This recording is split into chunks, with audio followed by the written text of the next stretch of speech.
and the way he was recruited is pretty interesting. He was an Uber driver.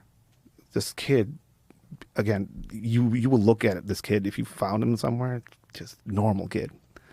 He's 23 right now, I think, but looks like a kid. Uber driver, crashes into somebody, accident, doesn't have enough money to pay the extra for the insurance. So he's like, God, what am I going to do? Married, newly married. What am I going to do? Goes on TikTok. And he sees an advertisement on TikTok for like, hey, you need money? This is how much we pay you if you come work with us. It's a Cartel advertisement. The Cartel uses TikTok to recruit. Yes.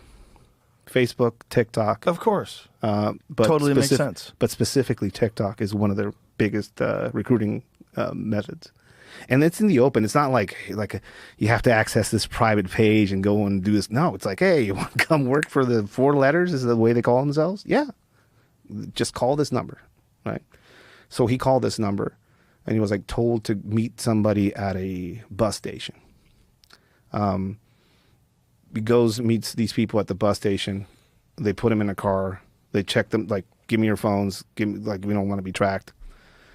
And then they drive them to a place where they were going to be trained, I guess, is what he said. And then cops stop him in the road, beat the shit out of all of them there, torture a few of them. What are you doing? Where are you going? They don't tell him anything. Don't tell him anything. And after they got the beating of their life, they're good, you passed the test. And now you're going to go to the cabin. Oh, so that was what it was for. But the uniformed cops were all Cartel members. Oh, my God. And the police, these are places where everybody's in on it. So it's just to see if you'll crack.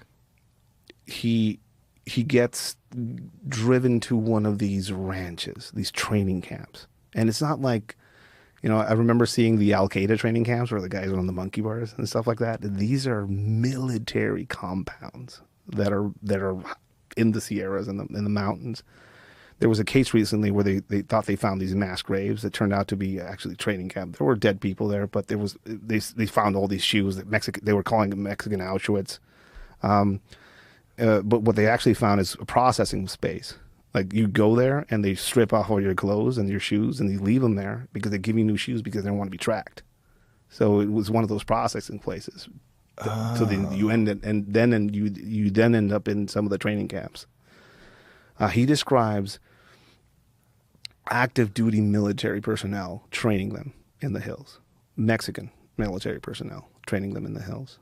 Former special operators from Colombia.